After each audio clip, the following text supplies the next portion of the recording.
I could choose to let it affect me. I could choose to hate everybody, or I could choose to realize that doesn't really affect me. Okay? But it does. It doesn't.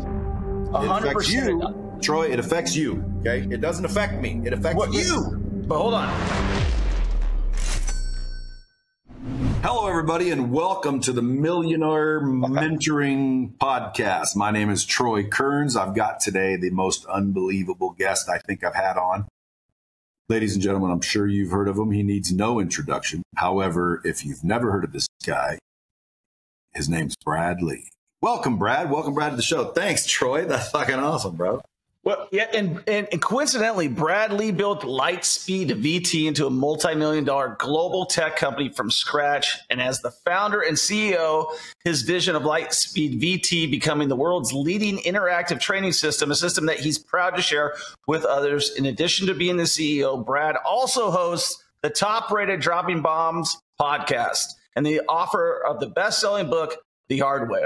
So welcome to the show, Brad Lea. Super excited to have you. Thanks, man. Yeah, Appreciate man. it. Thanks for having me. I appreciate you. You're one of the guys. So I don't know if you know, but I lived in Vegas for the last 15 years. I just recently relocated to Kansas City. So Vegas guy for 15 years. And then Kansas City guy last 3 years during COVID. So tell me a little bit about your story. I have listened to your podcast with Pineda. I really enjoyed that one when you guys go back and forth about God and stuff like that. I think you really drive a compelling argument. I see there's an inner struggle that I feel like you're having as well. Well, when it comes to the name Jesus, I'm just sure, and so would anybody else be if they took the time to look, that his name wasn't Jesus. Okay, that was given to him. That is not his name. It never was his name. And just because everybody calls him that now does not mean that was his name, because it wasn't. You can look it up. It's fact. It's history. Okay. Yeah. So all I know is when you read the scripture and they're talking about the name, in some cases it's the creator.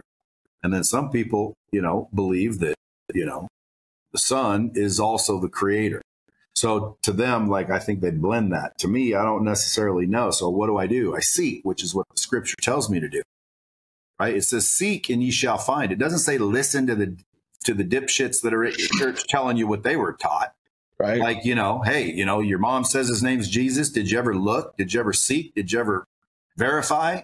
Sometimes it's okay to believe, but it's also okay to verify. You know what I'm saying? Hey, I do believe, but I like to verify too. So to me, looking back and realizing, hey, wow, that wasn't his name. Why does everybody call him that? And then everybody wants to defend it like it's blasphemous. It's not blasphemous. In fact, the scripture says you're supposed to know his name. In fact, the scripture gave us his name multiple times, but somebody removed the name, the actual name, out of the scripture and into the Bible. There's no longer his name. Now there's just a title, reference. They don't want you saying his name. Well, then why did he give us his name? And why does the scripture say his name's a gift to us? Matter of fact, the creator says, my name, and by the way, the scripture we read says, my name is the Lord, that is my name, and I will share my glory with no one. You familiar with that one? I'm not. I'm not. Write it down, look it up, and quiz Ryan next time you golf with him. What is it? What is it again? Give it to me one more time. My name is the Lord. That is my name, and I will share my glory with no one. So if you look back at the scripture where that was from, it didn't say my name is the Lord. Okay. Right. It said my name is Yahuwah, or some people say Yahweh. But at the end of the day, he said, my name is Yahuwah. That is my name, and I will share my glory with no one. Now, later on, it basically says my name is the gift. Why? Because you call upon my name when you need something. How are you supposed to call upon a name you don't know? So, at the end of the day, to me, it's just I'm just questioning out loud. And Ryan, obviously, being a devout Christian like he is, good man, he's defending Jesus. But really what he's defending is his beliefs, because his name wasn't Jesus. Yeah. No. So when someone senses that conviction, it's like everybody always goes, wait a minute. And it's like, wait a minute. Like, I'm not saying he didn't exist. I'm not saying anything negative. I'm not saying I don't believe in him. I'm saying that wasn't his name. Just like Troy, what's my name? Brad Lea. Okay, so later on down the road, somebody comes to you and tells you him and I are such good friends. Matter of fact, we've known each other for 100 years. And then you said, next time you see him, tell him I say hello. And the guy goes, who? And you go, who we were just talking about. And he says, oh, Barney Lee? Barney Lee? And you'd say, no, not Barney, Brad. Barney? His name's Barney. Yeah. Why are you saying Barney? His name's not Barney. I would think you don't know him very well if you think his name's Barney. That's just what I would think. Like, you don't know him very well. You don't even know his name, for Pete's sake. 100%. And at the end of the day, again, not to turn this into a religious thing, but you started it. No, I'm glad. I mean, I didn't know we were going to go that far, but let's go. Well, I mean, at the end of the day, people always want to know. People keep talking about that. And then some people that I think believe what I'm talking about, will root, Yahshua, Yahushua. There's several different, stories about how you pronounce it, but it's all the same name. Yahweh and Yahuwah and Yahweh, all the same. Now, Jesus, first of all, that's the creator. Jesus, his name was Yahushua or Yahshua, and his name translates to Joshua. So why did this guy's, and by the way, there were other Yahshuas back then. So at the end of the day, that's why you see Joshua's in the Bible. Well, how did his name was Joshua too. How did he become something different? Well, because when they translated it, they didn't have any of the correct language or the alphabet, let's just say, phonetics in that language to explain properly. So someone said, well, we got to get them to understand that he's a God and he's this and he's that. And so they made up the word Iesus, Iesus, I-E-S-O-U-S, Iesus. So his name was Iesus, and that's what's translated to Jesus, Iesus. Well, guess what? Iesus wasn't his name. They were trying to get you to understand that he was who he was and all that, and didn't have the language to make the sounds. Yeah. So they changed it. Now, again, you can look that up. And once you look it up and you realize that all that's true, well, then you realize his name's not Jesus. And now you walk around and wondering why everybody's saying it. Yeah, it's crazy. I mean, there's a lot of things that go into religion, that's indoctrinated, just like the school system or whatever else. I'm curious to know, like, what your upbringing was like and kind of how you got to where you're at today. And the reason I wanted to ask that is because, religion is in your face all the time. And, as I think we're close to the same age, you might be around it. I'm 40. I turned 47 this year. And, I was raised as a strict Christian Scientist, which is where they don't believe in medicine. It's the Mary Baker Eddy with Key to the Scripture. So it's like two books. You got the Bible, and then you got the Christian Science version of the Bible. And so obviously, being raised as a strict religion, you kind of like veer away from it. But as you get older and you have kids, I've got twin kids who are about ready to turn 11.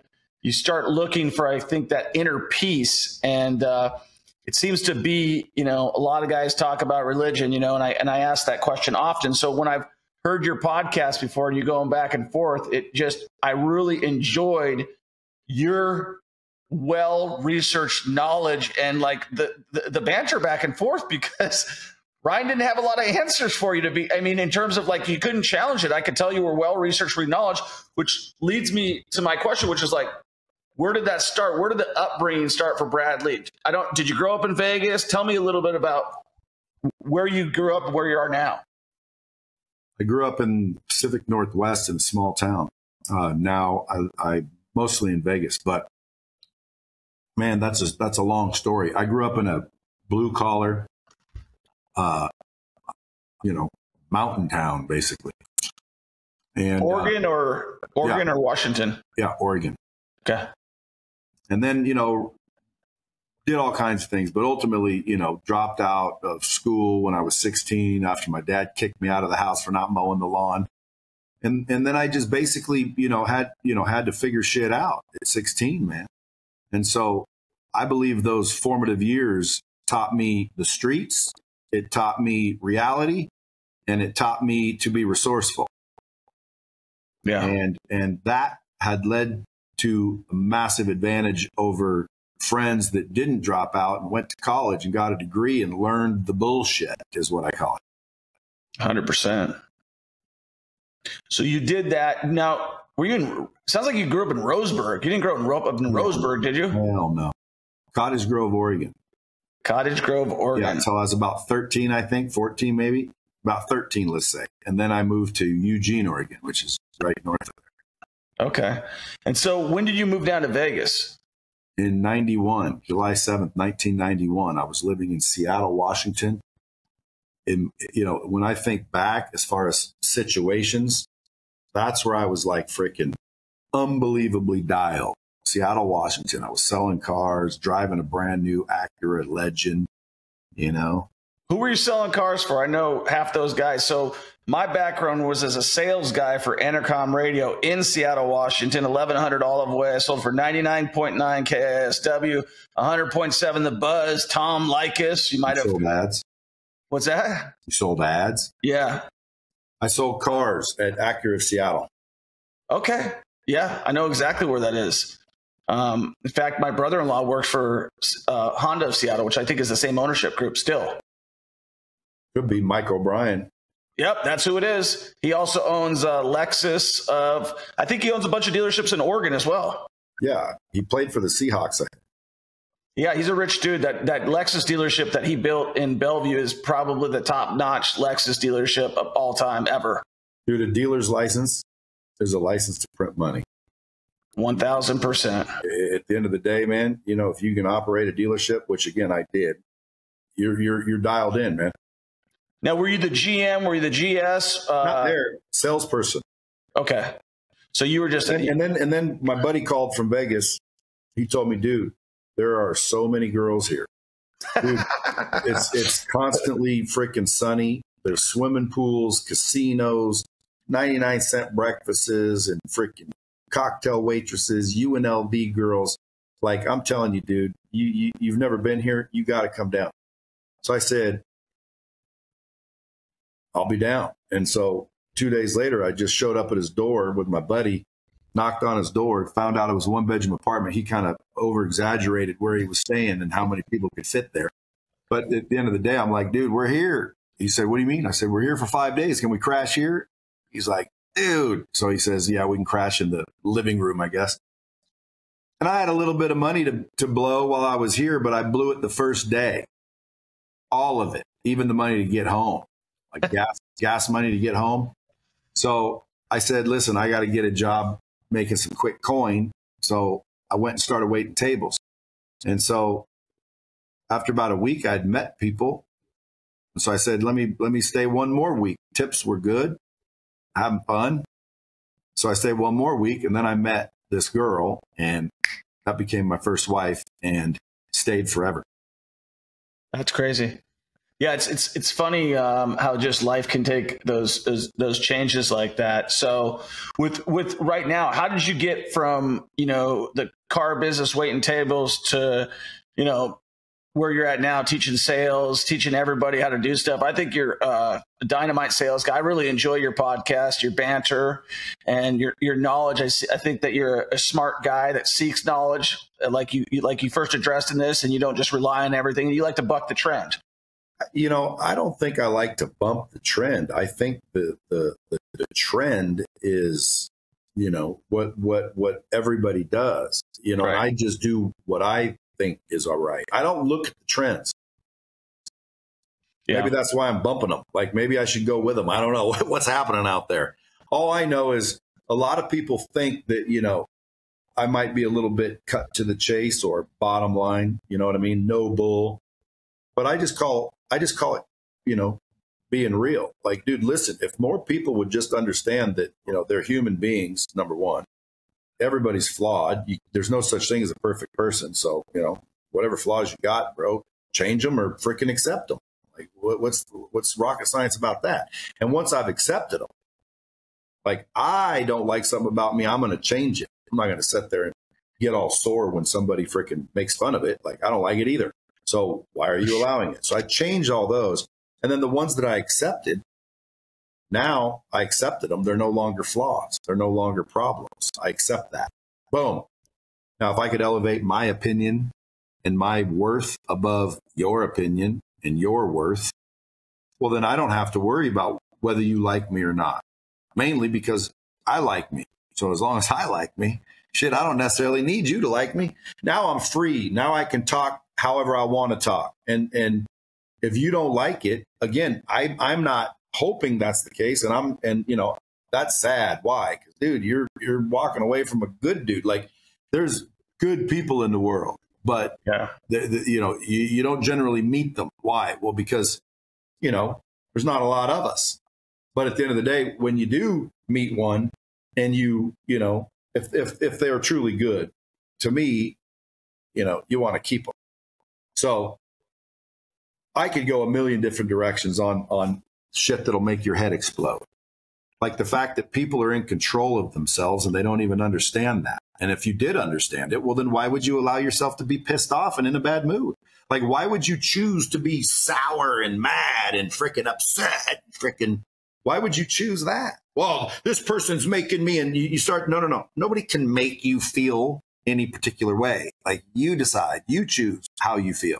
You can't make me feel a certain way, dude. You can't do that. If you could do that, bro, you'd be a trillionaire and an evil freaking doer. Like, you cannot mind control, okay? If you can control my mind, make me say something. You can't. Make me feel something. You can't. Only I don't know if I 100% agree with that. I definitely let's debate. Let's air it out. This is the power of freaking podcasting. I don't know if I agree with that, because I definitely think that if I say something to you, I can make you feel a certain way. Try.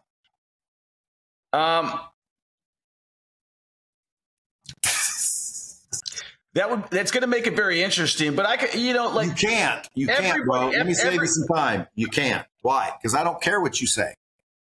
Go ahead. It's not going to make me do anything. Like, all right, let's bring it a little closer to home.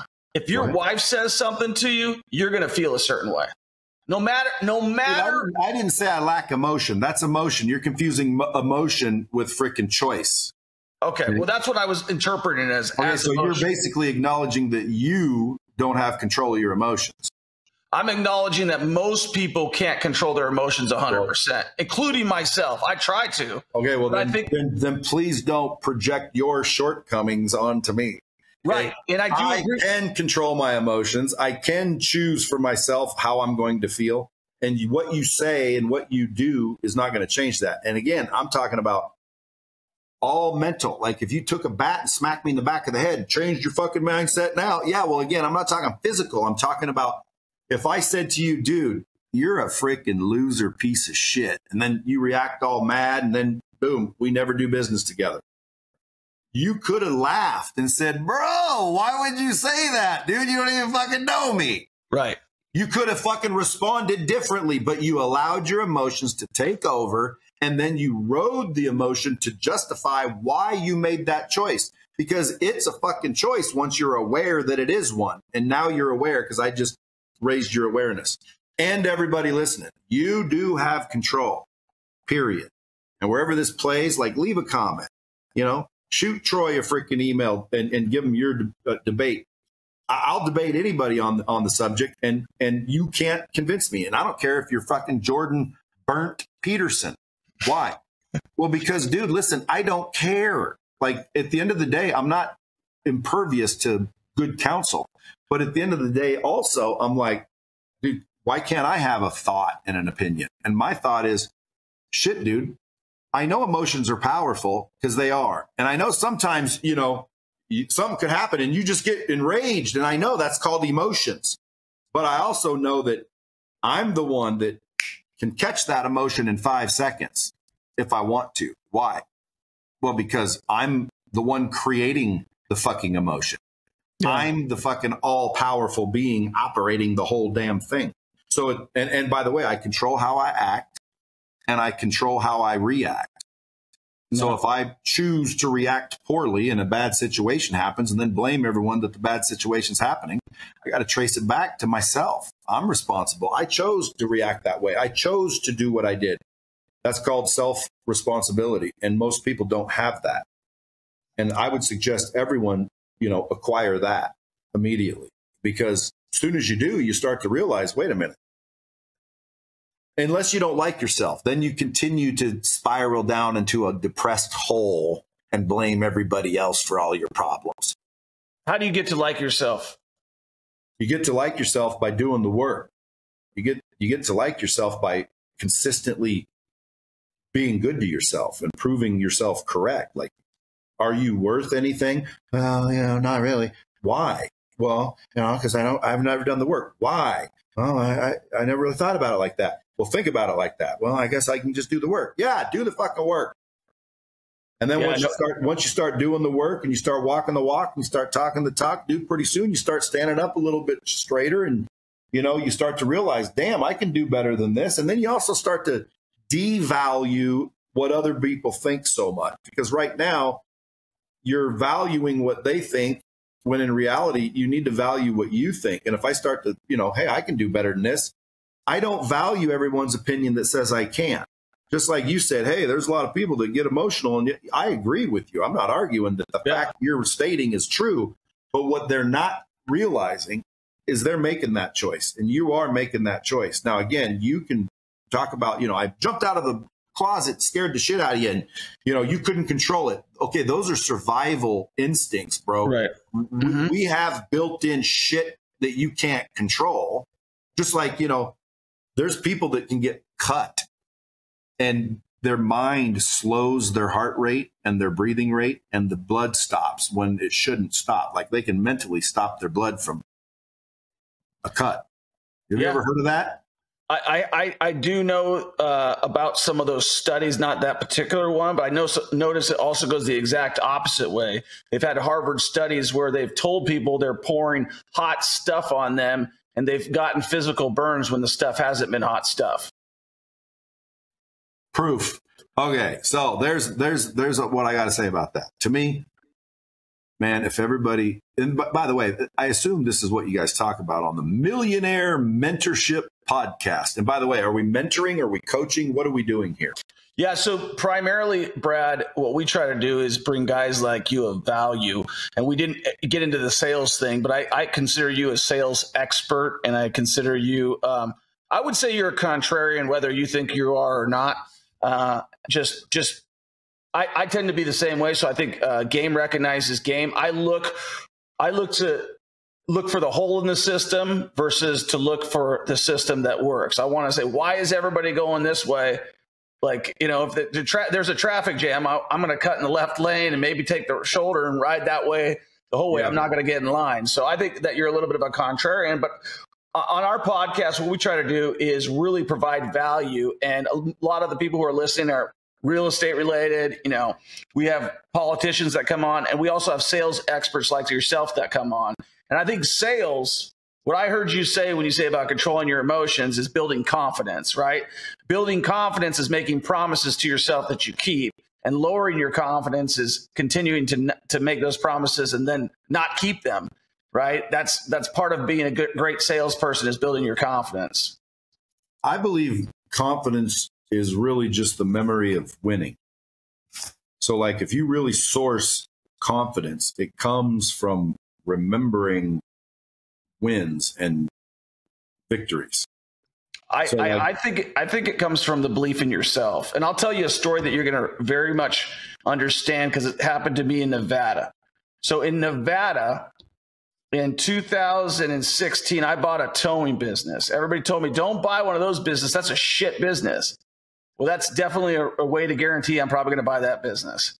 So I bought that business because I knew how much Ewing Brothers and all those other guys were making from the police contracts, several $1 million a month from having those contracts. Well, all of a sudden, I became a pretty big mover and shaker out there. And all of a sudden, the state of Nevada was trying to shut me down. Okay. And so they were telling me I'm going in for criminal charges, this, that, the other thing. Nothing that I had done wrong. But there's fear built into that when the state of Nevada and the government wants to shut you down and they're telling you what you've done is illegal, even if it wasn't and even if you didn't do it. Just the fact that the state is telling you criminal this, criminal that, criminal everything.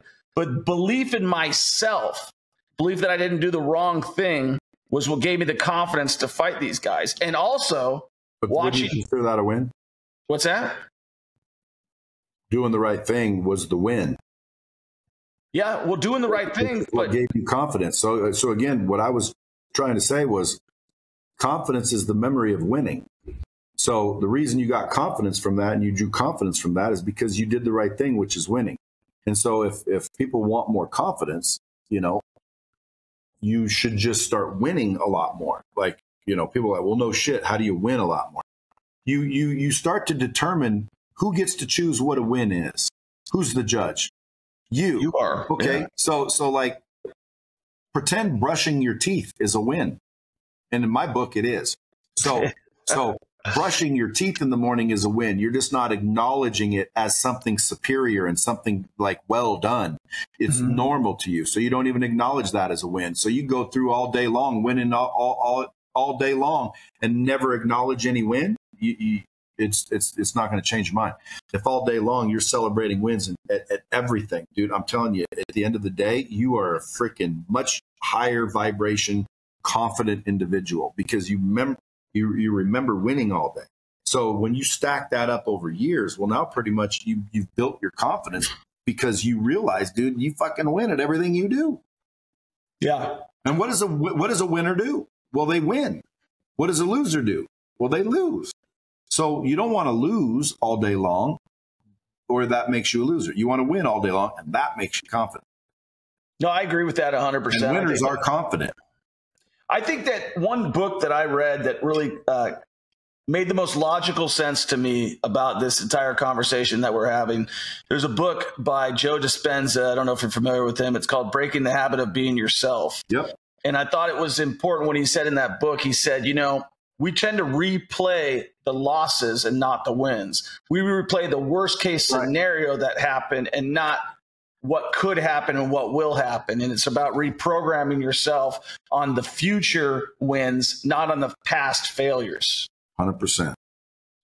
So with what's going on right now and people pulling at each other's emotions on this election coming up, how do you feel about, our country, where we're headed? You as a father with children, I believe you have daughters, and how are you navigating this changing digital world?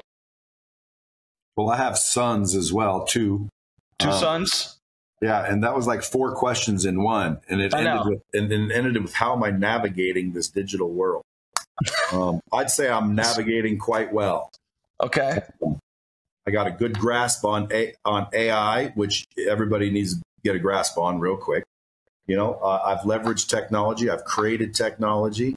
I've made millions from selling technology. So, I'm navigating quite well. I'm trying to go backwards because I couldn't remember them all. I have kids. What was the question again? First question I asked you was the political environment. Oh, yeah. Political environment. Listen, it's a joke.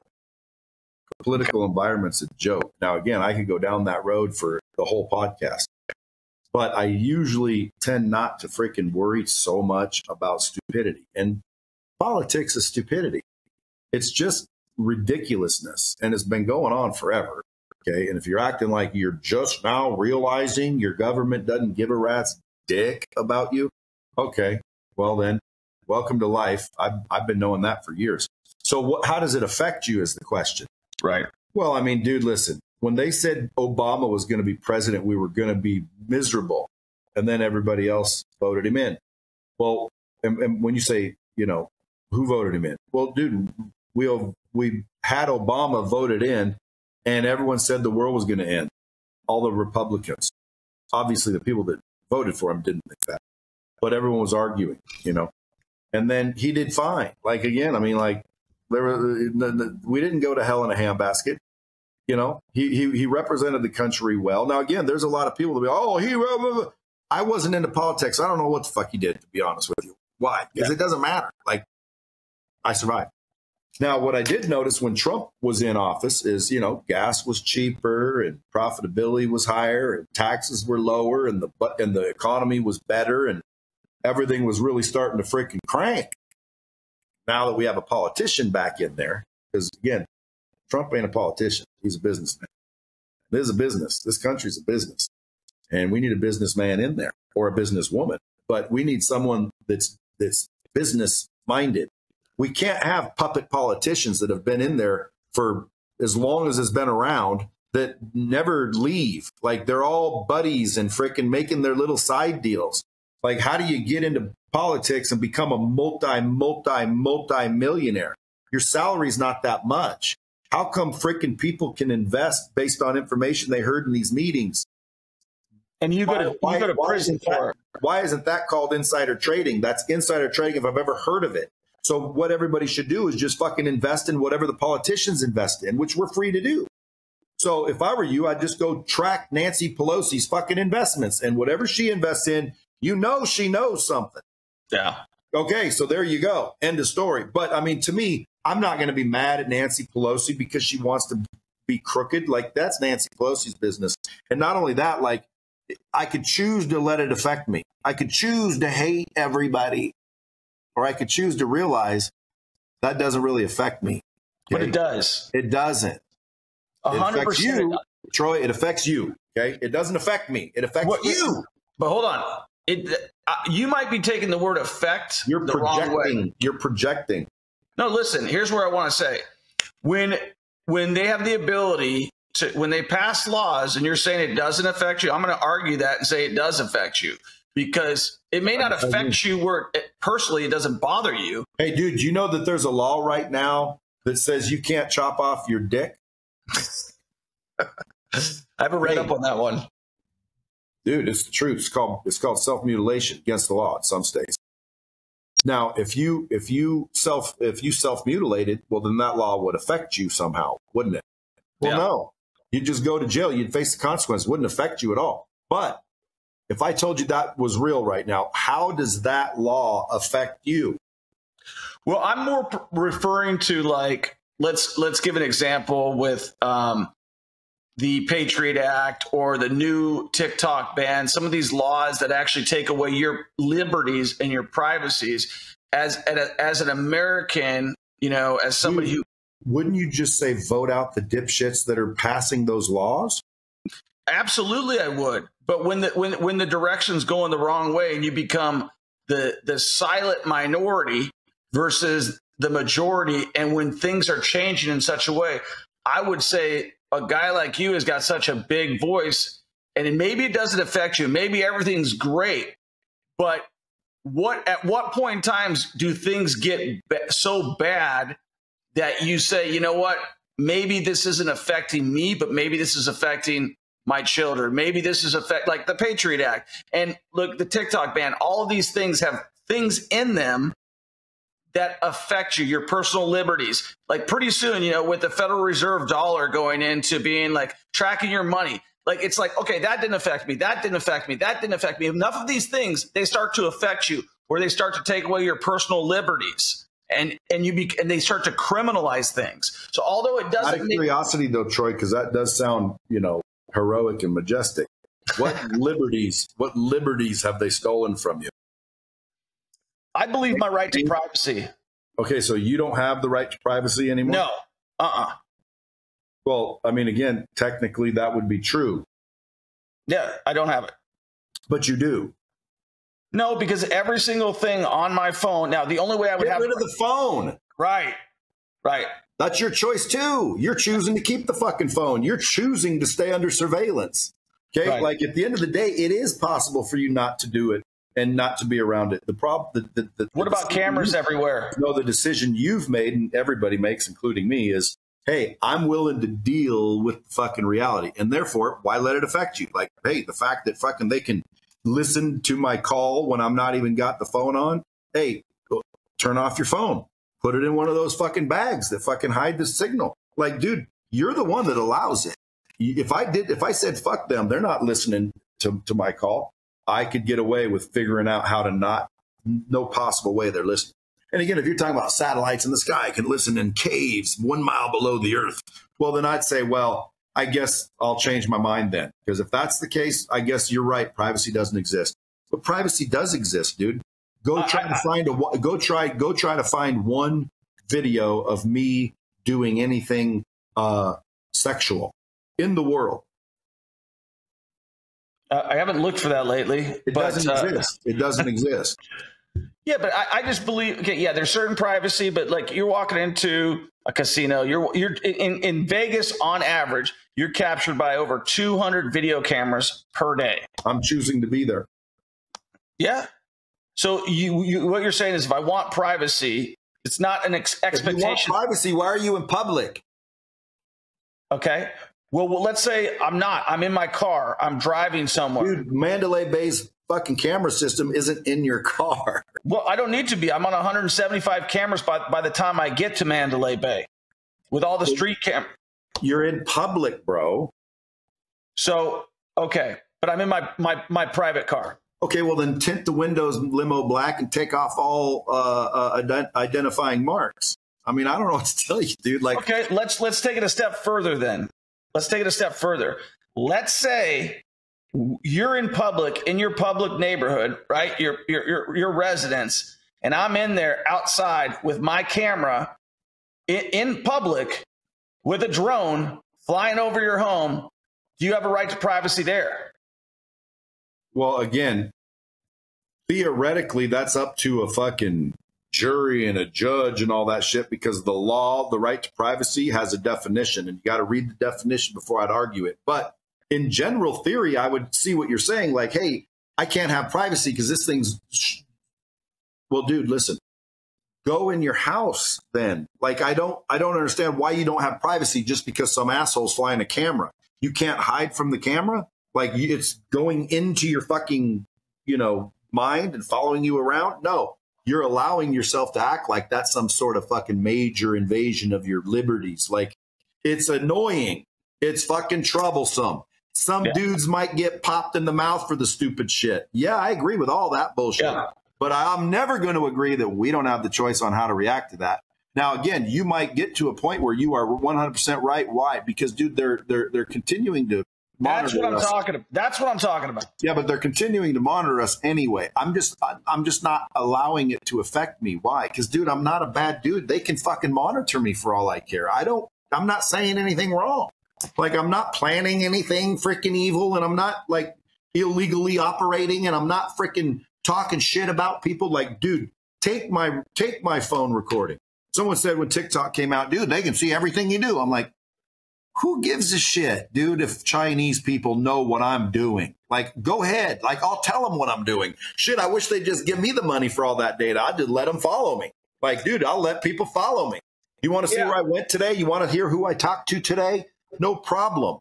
Maybe I'll turn on a live stream and you can subscribe to my channel, and that is what you do. You get to hear all of my shit, unless it's the bedroom or the bathroom, because I don't want to trend #1 on Pornhub. So I'm going to keep you guys out of there. But from now on, we're going to freaking start a live stream, the BL live stream. And you literally get to hear who I talk to. You get to go where I go. You get to see what I see. And guess what? I don't care. Why? Because I'm not doing anything bad anyway. Yeah, I don't know. Like I said, I'm just going to agree to disagree on that one. I think that you're saying, you got a right to like say whatever, fuck it, it doesn't matter to me. But my attitude is like, God damn it, that was mine and I want it back. No, I'm going to ruin my day over it. No, I don't let it. I'm totally accepting of it. I know that every person I look at for too long is tracked. My point is, doesn't mean though, just because it doesn't affect me, like I don't let it affect me, doesn't mean I believe in the policy or I believe either. But you just said you don't let it affect you. So boom, you just backed up my case, bro. Yeah, I mean, you're choosing not to. But I feel to let it affect you. You could also choose to go. You could be one of those curmudgeons that are always pissed off and screaming about the freaking president and all the policies that are being passed. It's like, you ever see those guys? They're just they're miserable, dude. They're not enjoying life. They're not having fun, drinking wine, talking about things. They're pissed about freaking what the policies and the liberties that are being violated. And it's like, guys, if they're if you're really that pissed where you're going to throw away your whole life worried about shit you don't control. Because again, you can't control that shit. And if you thought you could, you can't. You know why we can't? Because there's no we. We need the unity back. We, the people. 1,000%. Dude, we, the people. If you look at the Constitution, just at the beginning, we, the people. Okay, who does that mean? Well, that means all of us. Okay, great. Right. So we, the people, all of us, control them. Who? The 435 that were elected in there to be our representation. Okay, so we, the people, control them. Now, and by the way, that's supposed to be how it is. So now ask ourselves, we very quickly ask ourselves, do we think that's what's happening? And we, if we could all communicate, which we can't, would say, hell no. Okay, so then let's get rid of them and throw in some other people until we get what we're supposed to get, which is you're our representative to make things better for all of us, not make your own rules, get rich on our backs and fucking bust us all down and make us like cattle. We're literally like cattle, bro. 1,000%. So at the end of the day, it's like, listen, you already acknowledge that's the case. If there's evil cabals, brother, you ain't doing shit about it. In fact, they'll snuff you out in 5 seconds if they felt like it. So at the end of the day, what can you do? You can't do shit. So guess what you do? Man, don't let that shit bother you and go live an unbelievable killer life. And I'll bet you die before all the fucking sky falls. Okay, I'll bet you anything. And you'll look back and you'll be like, dude, I could have let all that bullshit bother me. I could have fucking chose a different reaction. I could have chosen a different path, but I didn't. And again, I mean, I probably could have made better choices, but I mean, thank God. And you'll be happy you did what I'm trying to teach people that they have the power to do. I couldn't agree with you more. Okay, so that's all the bomb I wanted to drop. That's all. You agreed. Plus, I kind of proved it with you because you turn around and you say, I don't let it affect me. That's all I'm saying. So I don't let shit affect me. You're trying to argue the physical, which is, well, technically it does affect you, Brad, because like, you know, let's say a gun law passes and you can't have a gun anymore. That affected you. Again, I agree. But I would also say and argue everything affects us then. Everything affects us. Everything. Everything. The air I just breathed in affected me. Right. So everything affects us technically, but I'm talking about mentally, man. I'm talking about you choose how to react to things, which means technically you choose the outcome of anything. I'm not saying that, oh, I'm perfect. If a guy walks in and freaking pinches my wife's ass, I'm not going to do nothing. Well, dude, I realize I don't have to do anything. I realize it's my choice what to do. And I also will accept the consequences of my choice. Why? Because I'm aware that it was fucking my choice, man. It wasn't, well, he came in, I had no choice. Now, see, there'll be people in commenting on that particular subject because there's dudes that will obviously choose, no, they'll choose to beat your ass and spend a fucking year in jail. They don't care. Why? Because, God damn it, that's the right thing to do. Again, dude, I agree. That's probably what I would do. But at the end of the day, it depends on who's there. Like, you know, it depends on the situation. Like, I'm just being honest. Like, dudes have knives and guns, and what am I going to do? Just, you know, sorry, they pinched your ass, so now I'm going to die for it. No, I'm not. I'm going to fucking figure a way to get out of that fucking situation. Be thankful, or I thank God that I didn't get killed. You know, her ass, listen, it's been touched before me, and it might even get touched after me. So I'm not going to die because someone touched my girl's ass. But for the fucking, you should be a man and kick someone's ass. Yeah, regular circumstances. Fuck yeah, I agree. Yeah. Okay, stand up for yourself. Don't be a pussy. Don't lay down. Someone punches you, punch fucking back. The shit we were all taught growing up. Hey, if you're listening to this podcast right now, I hope you enjoyed. I hope you give us a 5-star review. And we've got content all over the place, TikTok, Instagram, you name it. But we also have a coaching program. If you are looking for a coach, we have the Millionaire Mentorship, and this is a coaching program where I actually help you get your first investment property within the first 90 days, or I'll pay you $1,000 cash. That's how confident I am to get you that type of result. And I know you might be here and you might be listening, you might be scared, you might not want to take action, but that is not going to get you where you want to be. And obviously, if you're listening to this podcast right now, you want to take action and you're trying to gather the information, but maybe you're confused. Maybe you're just like a lot of people that I've talked to. You're scared of losing money. You want to become financially free, but you don't know where to start. And that's exactly what I help you to do in this program. So do yourself a favor, book a call with me and my team, and let's get the ball rolling. The link is in the description, and we'll put it in the video right here, right now. Thanks. Hope you enjoy the show. So why do you think you mentioned something that there's something bigger on going out there? What do you think that is? What do you think the agenda is? Well, again, listen, I try not to get too far down those rabbit holes. Why? Because, dude, if it's real, what can you do? If it's all real, you know? And by the way, I mean, the Bohemian Grove. Apparently it's real.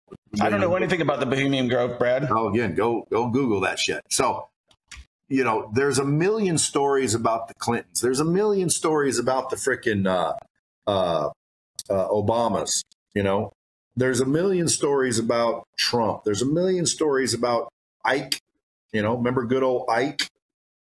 So at the end of the day, man, no matter what you do when you go back in politics, except for, you know, way back, I'm sure there was still shit going on. There's always opposing sides, and there's always going to be opposing sides. So pick a side, man. And then frickin', instead of opposing, pick the side and go. Like, let everybody who wants to oppose. You got, like, I'd go up. I wouldn't be opposing the other people. I'd be going up here like this. And if they started trying to oppose me, I'd move over here a little bit more and keep going up. Yeah. Can I ask you a personal question? Anything.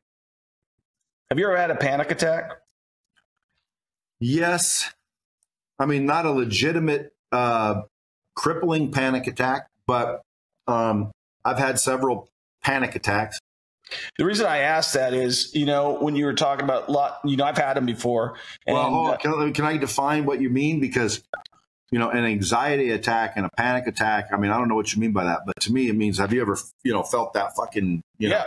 Well, yeah, when, like, I was about to get my ass kicked, or fucking, you know, there was a cop behind me and I was fucking, you know, shit-faced drunk. I mean, like, I've had that feeling a bunch of fucking times, but I've never just been out of the blue and, oh shit, you know, I've never felt that. Although I have felt like a slight impending doom a little bit, like, you know, something don't feel right. It was usually after a night of drinking, though. So I just chalked it off to, hey, that's probably alcoholic depression, which means, you know, you're just depressed temporarily from the effect of alcohol. Yeah, serotonin release coming out of your brain and your body craving for more. Yeah, so, but no, dude, I've never had a panic attack like, you know, people who have just panic attacks out of the blue. I've never had one of those.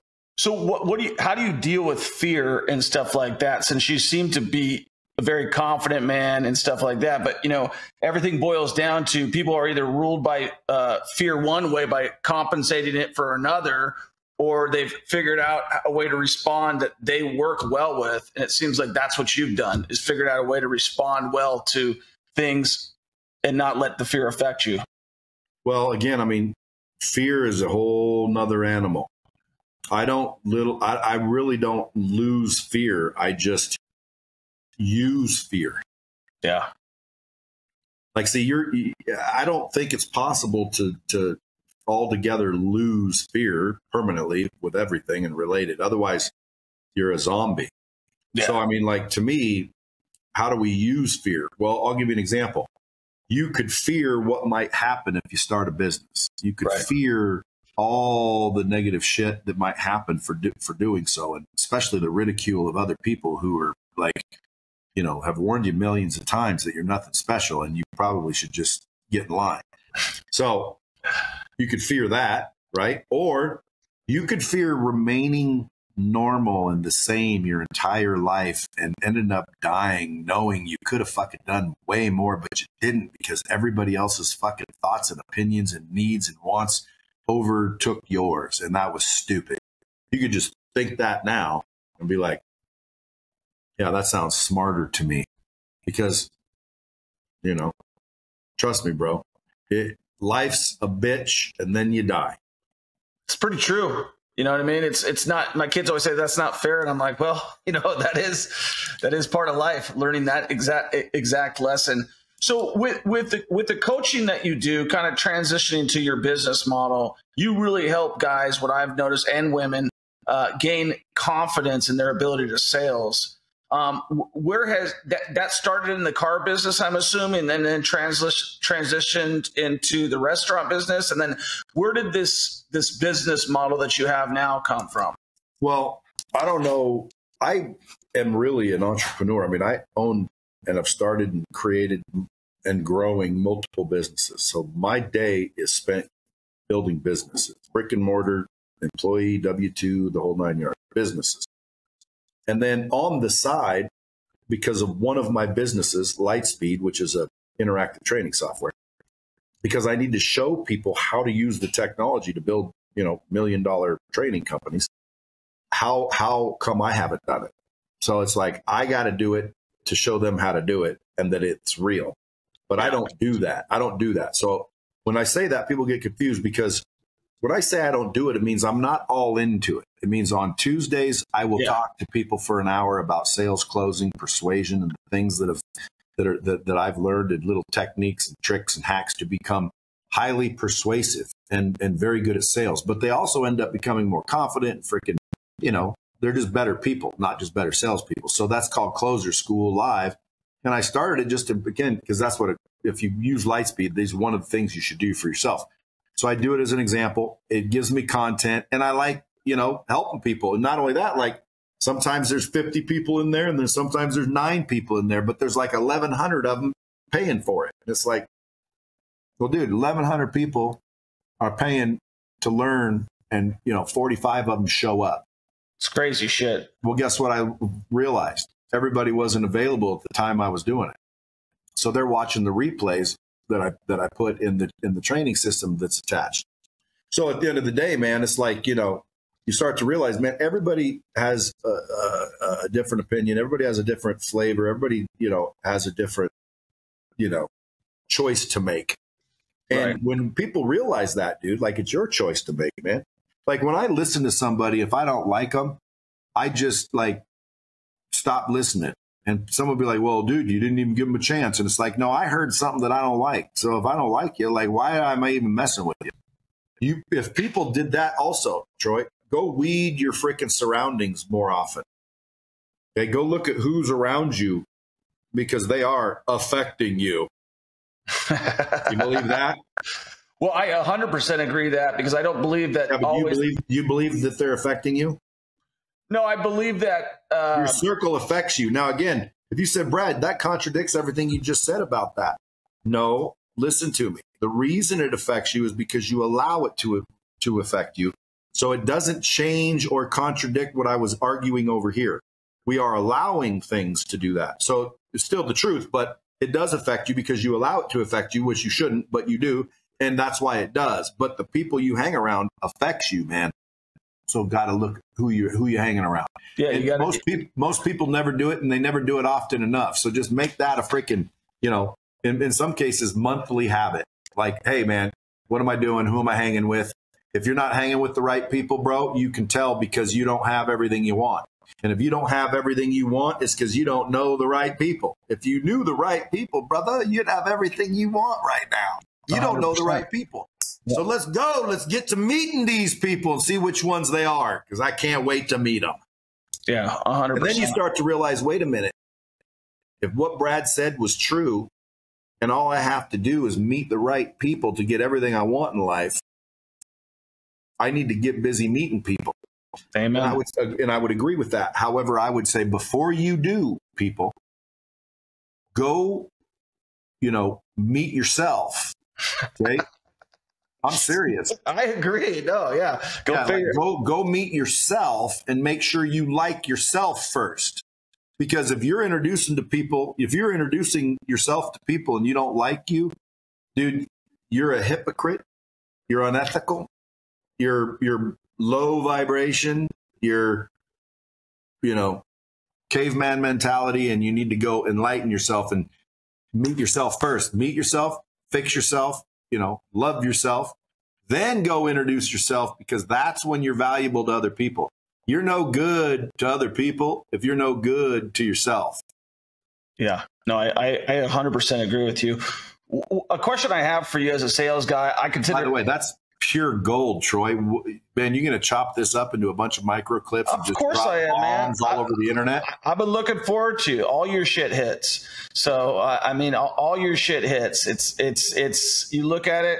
When I first started social, you were one of the guys I looked at and I said, this guy's got it figured out. He just says what he thinks and he says it authentically, and people relate to that because they're so used to somebody dropping copywritten sound bites about what exactly they should hear and what's going to trigger or what's going to hit the algorithm. But people relate to somebody who's transparent and is not afraid to go toe to toe with people.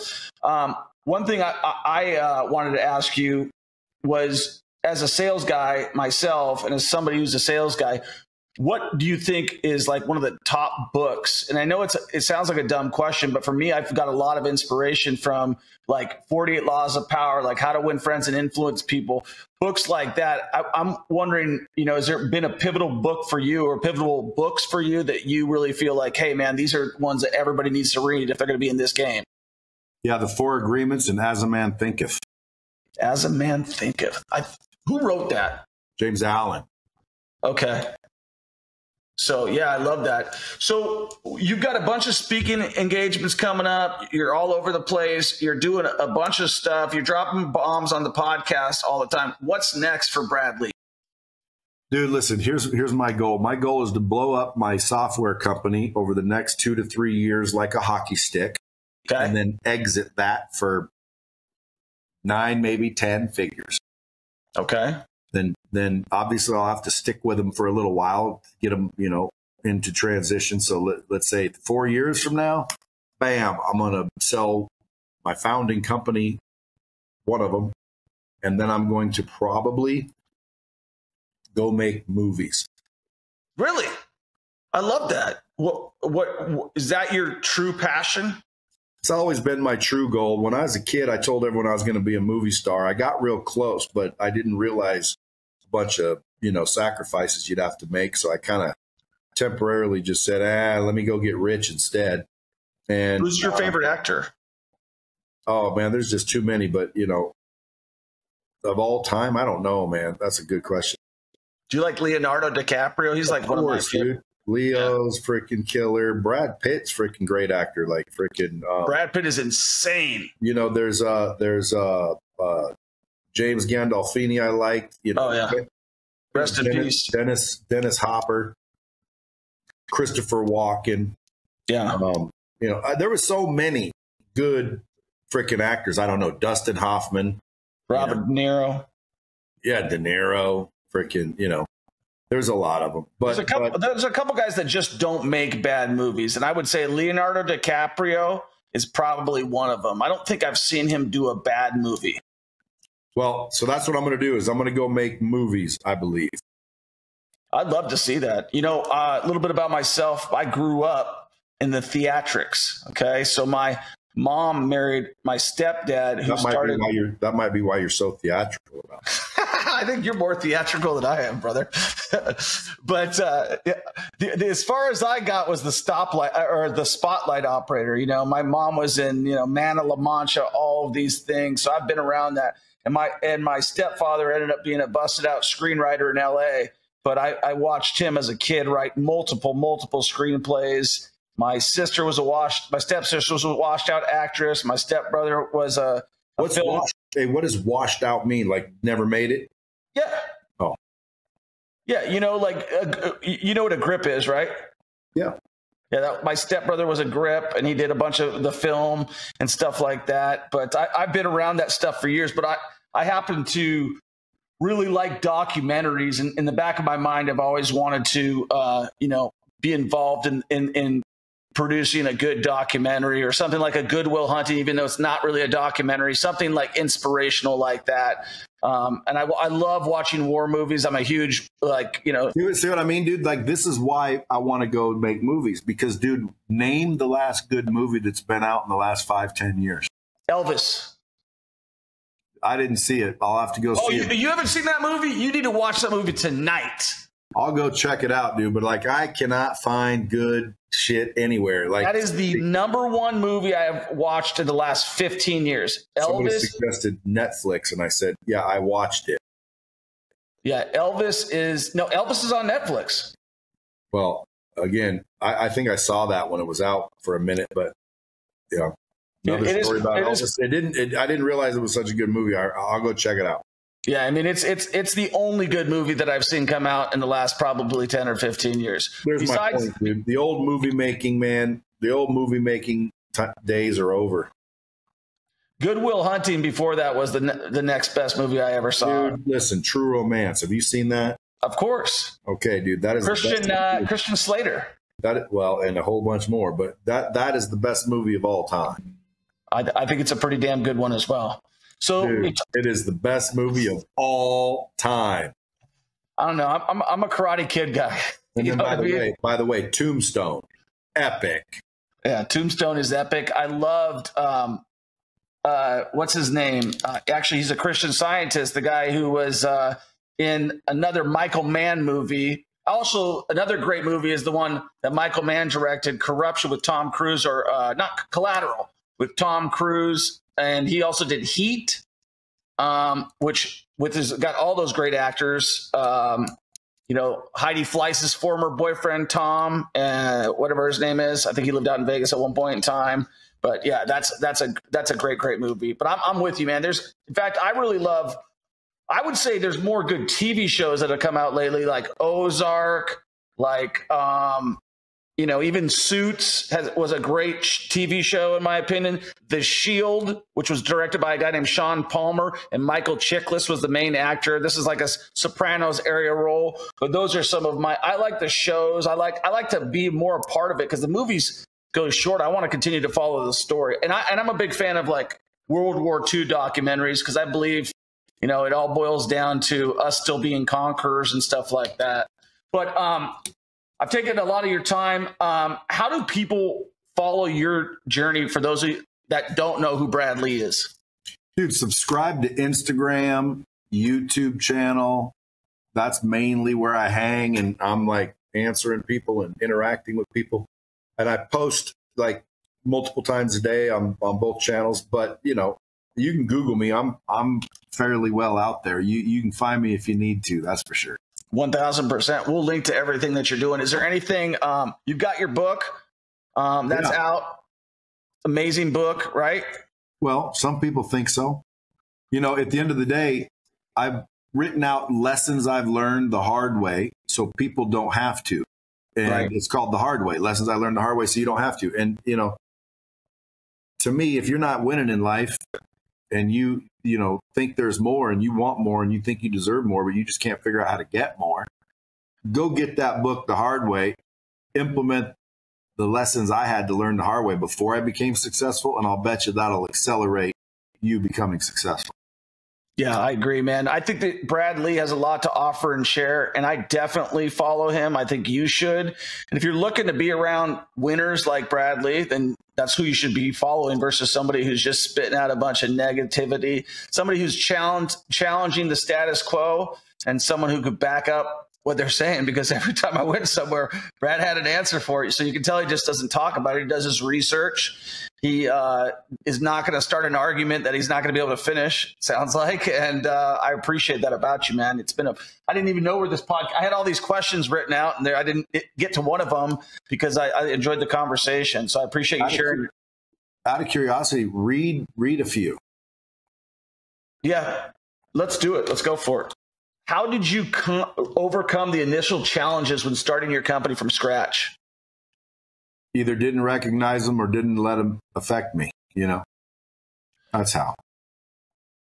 What are I didn't have like a brilliant method. Although looking back, I realized that I probably didn't even realize it was a challenge. I just was ignorant, or I didn't let it affect me. Because at the end of the day, man, I would look down and think, man, in 90 days, dude, I'm going to be a millionaire, and I really believed that. And then 90 days later, I wasn't a millionaire, but I really did still believe that. And so literally every 90 days, I still believed that. Yeah. And it just took me 8 years to finally make it real. But, most people would probably given up, but I would have too if I didn't really believe I was 90 days away the whole time. Yeah, I think so. Self-belief is a big thing. Just belief in self. Or possibility, yeah. Next.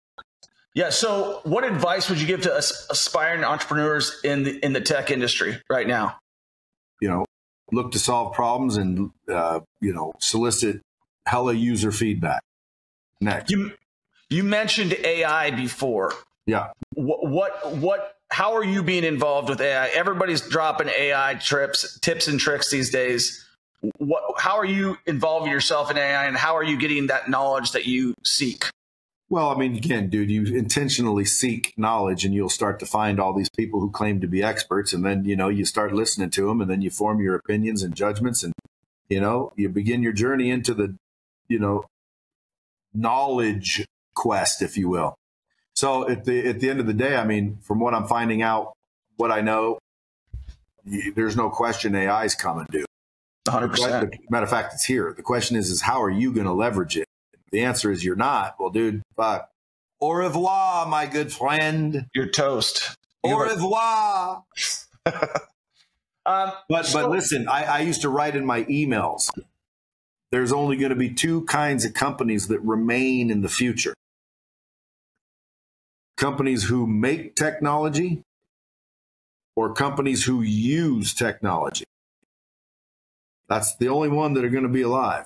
And I have been correct, and I'm still correct. If you don't make it or you don't use it, you donezo. You're donezo. So I think, you're one of the first guys with a podcast. Next question. What inspired you to start the Dropping Bombs podcast? I didn't want to be a hypocrite. My mission was to get the knowledge from the people who have it to the people who need it. And I realized I had all these people coming in filming their courses because they're on my technology, and I have all the badass studios and editors, and I produce content here like a crazy person. So as they were walking in and out of here, I'm like, dude, I probably should just get a microphone and pick their brain for a little bit while they're here. I mean, I'd be stupid not to if I'm trying to get the knowledge out there. So, I said, dude, that would, listen to let people hear us talk. And, I'm sure they'll be, dropping some bombs. And then I thought in my head, I wonder if Dropping Bombs is available. And I went and looked, and sure enough, dude, droppingbombs.com was available. And I'm like, there's no way, dude. So I bought it. And I said, okay, motherfucker's called Dropping Bombs. And that's when it started.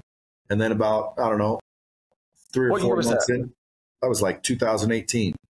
Yeah, you're an OG on the podcasting range for sure. I think Adam Carolla had the first podcast right after Loveline, and then you.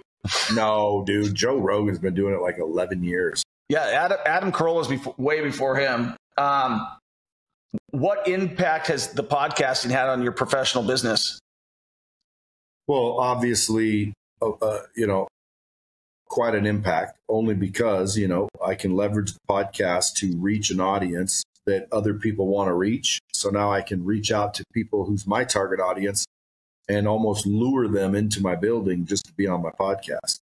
Right. I like that. Being on my podcast gets people real exposure. I got real listeners. There ain't nothing bullshit about my podcast. Yeah. Break some of those numbers down for us. Well, you get my team on the fucking line. I don't look at the numbers, but I know that when you come on my podcast, your business blows up. That's good. Yeah. So you got to. I know if I had you on my podcast, Troy, and we talked about something you do, I'll bet you any amount of money that you would definitely sell a bunch of those things, and or spin off new deals and relationships and deal flow that we never even contemplated. But why is that? Well, because, dude, my podcast has a real listener base, meaning they're listening for tips, tricks, hacks, and fucking solutions to things. And when I bring someone on and they hear one, even if I don't agree with the person, dude, they tell me, guests tell me, dude, hey, I did a bunch of business after being on your podcast. And what's funny is there's podcasts out there that are supposedly the biggest and the best, and they go on their podcasts because they pay, and they don't get any new followers or fanfare. And I'm like, well, I don't know why, but I know mine does. And when you come on my podcast, boom, people know about you. So leverage Follow-up question on that. So that, by the way, was the biggest leverage, just to finish that thought. Okay, so follow-up to that. Which guest would you love to interview on your podcast? Like that personally for yourself? Oh, well, again, I don't know if I want to do it for the likes and the views, because I'd pick someone like Leonardo DiCaprio. I'd take Mike Tyson. I'd take freaking, I got a million people I'd love to interview just for the likes and the views and the shit. But if it were like, hey, Brad, who would you really want to get on and really talk to? Yeah, that's what I would say. Let's see, really talk to Elon Musk, Dana White, Quentin Tarantino. Okay. Shit, I could keep going, but I've never really put much thought to that, which is crazy because I should. Well, maybe it happens. Maybe the Millionaire Mentorship Podcast gets it out there for you. You call me back. You said, Troy, you're never going to fucking believe it, but Quentin was listening to your podcast. He's coming on mine. I would more than happy call you and say, holy shit, bro. Do you know Quentin Tarantino listens to your podcast? Fuck yeah, he does. No. So just kind of a final question, because I got too many of them, but you've had guys like Grant Cardone and Tony Robbins, I believe, on your podcast, or you've met with them and spoke with them. How has that affected your business and your influence? Well, it's affected my business and my influence. I mean, Grant and I made a lot of money together, still do. I mean, he's still one of my best top clients financially. And Tony Robbins obviously is the godfather of that whole thing. So any affiliation with these big name, iconic type people give you instant credibility. So, you get more business, you get more yeses because of them. You get more, notoriety because of them. So, it's affected my business. You would be foolish to think it didn't. Yeah, no, I think you're 100% true there. But the question I would have is, what influence and impact did I have on their business? Because that would be interesting to hear. I would love to hear that. Well, it depends on who you ask. But if you ask Grant Cardone that, and he doesn't say anything but massively impactful, then he's full of shit. Well, you guys are boys. You guys have been working together. He's probably the original OG social media influencer, first guy to really kick it on Instagram hard from the real estate space, I would say.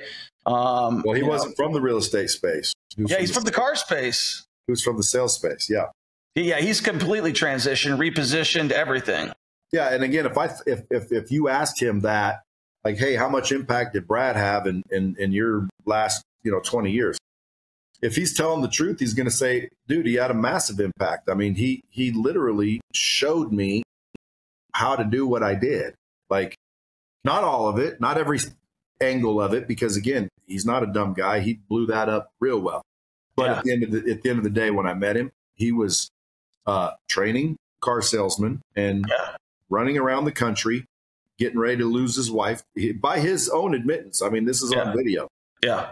And I came along and convinced him to, this online thing is going to be good. And, how many, what's the potential, let's say, and had to close him to do it, and then had to show him, what to do. And, took a while, but that started to make a good chunk of money. And then that's when he really got sold, is when it started making a good chunk of money. And then that's all he was pushing for a long time. And then I kind of suggested he do a live event, which is now called 10X. So helped him get 10X rolling, spoke at the first two. Then he realized how to monetize those, because literally when you're on stage, they'll buy whatever the hell you're talking about. And it's like, he realized, hey, wait a minute. I can charge people tickets to come in and hear about my commercials. Yeah, I went to one of them, the first 10X at Mandalay Bay, and I was like, this is just a big commercial. I spoke at that one. And by the way, I was one of the only speakers that wasn't selling anything from stage. And that got a little attention and people liked it. And so, some people didn't like the fact that, I was liked. So at the end of the day, things change over time. But, that led to Cardone Capital, which led to, you know, true. Now he's crushing it. And so right. if he's thinking, you know, this, but you know how easy it is for some people to forget. We all got quick forgetters, man. Oh, we got those motherfuckers everywhere, brother. And to me, I always just try to tell people, like, you know, hey, give me a tip, give me a piece of advice. Like, don't forget where you came from, bro. Like, you know, don't forget who you are. I think I like that about you the best, from what I can tell, is you're a real dude, and you're going to call bullshit on Tony. You're going to call bullshit on Grant. You're going to call bullshit on anything. And I think that confidence in yourself is a very attractive character attribute, just because I think it could be unattractive. You know what I mean? For some people. Well, it is unattractive for some people, and it could be damaging in cases. Like, again, I mean, like, if someone said, hey, I'm tagging Grant on everything you just said. I've told Grant everything I've just said. So who gives a shit? This ain't news to Grant. Right. You know, but me and Grant, like, you know, if he FaceTimes me, we sit there and shoot the shit and talk about shit. I'm not blaming him for anything. Why? You just heard me say he's had a massive impact in my business. But at the end of the day, I also know what transpired. What transpired is he was selling cars, and I showed him how to do this, and then we showed him how to do that, and then he did it very well, and it boom, boom, boom, boom, boom, boom. So again, you know, at the end of the day, what does it matter? Well, what matters is, like, Grant's a perfect example of, you know, it's possible. You know what I mean? Like, he didn't see, you know, blowing money and putting on events. But as soon as he blew money and put on events, he saw, whoa, look the result. You know, a lot of people don't understand events, you know, so they think they're going to make all this money on the tickets. But a lot of times you don't make money on the tickets. You make money on what you're selling at the event. So if anybody out there is thinking about going to these events and you don't want to go to a pitch, you know, what you want to do is you want to look for higher price tickets, because usually, or look for mine specifically. No, I'm joking. But in reality, like, if I charge a high ticket price, then I don't pitch anything. I just deliver. Why? Because, dude, they bought the ticket, and that's what you sold them, is the knowledge. And then if you see a $99 thing, well, that's weeding out people with no money, but they want to charge you something, so you have, you know, skin in the game and prove that you're somewhat capable. And then they stick your ass in a seat and basically spend the day pitching you shit. Yeah. So, I can't stand that shit. Me either. That's why, dude, I don't like it. And again, Grant Cardone, you know, he brings in the value, he brings in the entertainment, and he pitches you shit. So it's a fair exchange. Yeah. No, I don't think a lot of people know this about you, but I happen to, you know some of the same friends. And I'm going to point this out. Is one thing I do know about you is you're a really good friend. Because I've heard your interactions, and I've heard people talk about you, and I know people close to you. And, you know, when I hear you, like I said, prior to us going on the podcast, last time I played golf with Ryan in TPC Summerlin when I was in Vegas, you called him and said, hey, man, I was on speakerphone, you know, we're in the golf cart. And you're like, hey, man, I get in a private jet. Do you want to come on board with us to Utah? And I was like, that's a good guy that's looking out and trying to build a relationship. And I think that people, more important than anything in sales, is about building relationships, right? And you have excellent relationships, and having excellent relationships means you're a good friend, right? Like, you're a good friend. That's evidence. Yeah, that's evidence of it, because and that's what I want to say. And I think that's why I wanted to have you on the podcast, because I know you're a good dude, and I was super happy to connect with you. And the next time I'm in Vegas, I'm definitely going to hit you up. And, you know, we moved my whole family out from 15 years in Vegas to Kansas City, Missouri, in a skyscraper downtown in Kansas City, though, man. I can tell you the real estate market here is alive and kicking. Brad, I really appreciate you. I appreciate the intro. I appreciate the banter. I appreciate a lot of your common sense approach. And I definitely, if I have you on again, I'm going to be a lot more prepared, because I think you got a lot of stuff we could go back and forth on that I thoroughly enjoy. So I really appreciate coming on, man.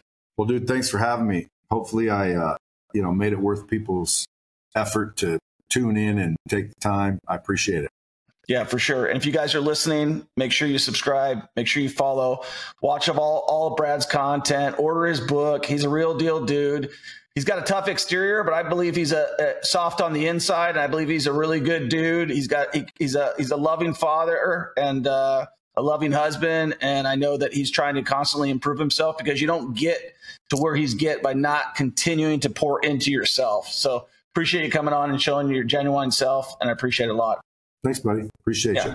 I hope you enjoyed this podcast. Make sure you give us a 5-star review. Make sure you subscribe. Make sure you share this podcast with a friend, and make sure that you schedule a call with me and my team. We have the Millionaire Mentorship Program. This is for newbie and advanced investors to get started investing in real estate. And if you're listening to this podcast right now, that's exactly what you want, right? You want to learn how to invest in real estate. It's changed my life. It can change your life. And we have a program that'll help you get your first or next investment property within the next 90 days, or I'll pay you $1,000 cash and you don't pay. Guess what else we're launching? We're launching a fund. And if you're interested, I'll include a link in my bio to this fund where you can actually invest with me on a lot of the properties that we're in. In fact, I'm in one of my properties right now in downtown Kansas City, in a building that I bought using my own money, but I started with just one property, and you can do the exact same thing that I did, but you got to get started. You got to take action. So whether you want to invest with me in my fund or whether you want to schedule a call with my team, both those links are in the bio. Enjoy the show. Give us a 5-star review.